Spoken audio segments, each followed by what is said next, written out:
Team, कल हमने exercise 1.1 का क्वेश्चन नंबर 1 किया था। आज हम क्वेश्चन नंबर 2 करते हैं। क्वेश्चन नंबर 2 हमारे पास है list the order of matrices.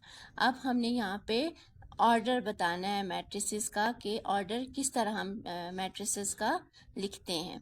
अब पार्ट क्वेश्चन नंबर 2 का पार्ट ए हमारे 1 है हमारे पास। A matrices is equal to 1 2 -1 3 4 and 2। अब यहाँ पे हमारे पास जो है 2 रोज हैं, 1 2 -1 एक हमारे पास 1 रो, 3 4 एंड 2 जो है हमारे पास सेकंड रो। ये हमारे पास 2 रोज बन गई हैं।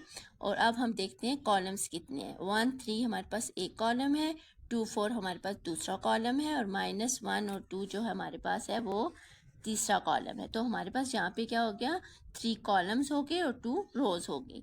अब हमने इसको लिखना इस तरह से है, द ऑर्डर इज 3/2।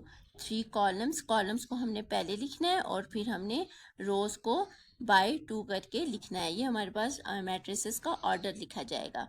अब क्वेश्चन नंबर 2 का पार्ट 2 है, b इज इक्वल टू -4। अब यहाँ पे हमारे पास सिर्फ एक नंबर है। अब इसकी हमारे पास अगर हम इस तरह शो करें तो हमारे पास 1 रो बन रही है, और नीचे की तरफ भी अगर हम इसके नीचे कोई भी नंबर लिखते हैं तो हमारे पास एक कॉलम ऑलरेडी बन सकता है, लेकिन यहाँ पे हमारे पास एक कॉलम भी है।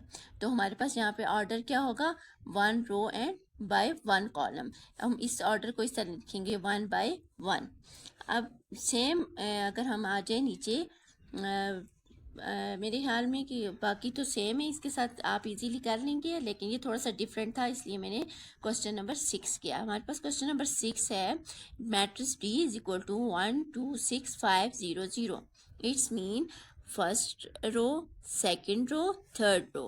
हमारे पास 3 रोज आ गई and 1 column and second column, हमारे पास 2 कॉलम्स आ गए। अब हमने ऑर्डर को किस तरह लिखना है, पहले हमने कॉलम्स के लिखना है 2/3, 2 columns and 3 rows. Thank you.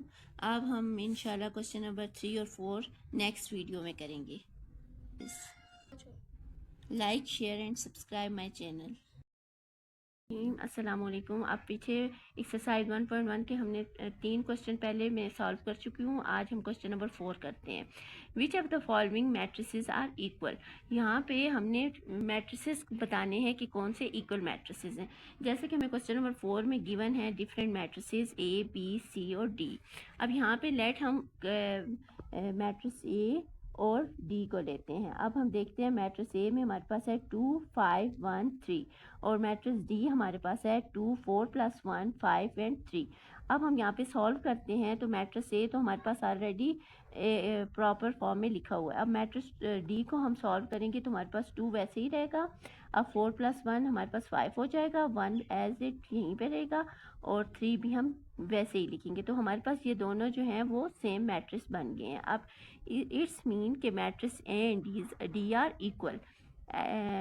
अब हम मैट्रिक्स B और मैट्रिक्स C को देखते हैं। मैट्रिक्स B हमारे पास जैसे गिवन है क्वेश्चन में 2 5 4 3, और मैट्रिक्स C हमारे पास है 1 + 1 3 + 2 5 2 + 1।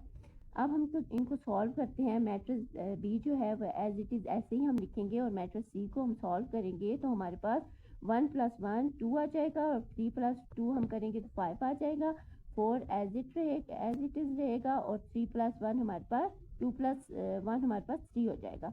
अब हम देखते हैं तो इनके सेम एलिमेंट्स आ चुके हैं। अब हमारे पास matrix B and matrix C जो है वो इक्वल हो चुके हैं।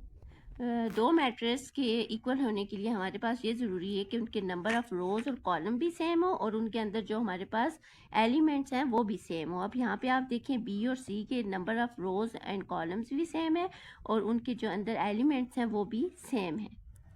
अब अगर यहाँ पे हम मैट्रिक्स A और B को कंपेयर करें तो हमारे पास इन पे नंबर ऑफ़ रोज़ और नंबर ऑफ़ कॉलम्स तो सेम है, लेकिन इनके एलिमेंट्स जो हैं वो डिफरेंट है, इसलिए ये दोनों एक दूसरे के इक्वल नहीं है।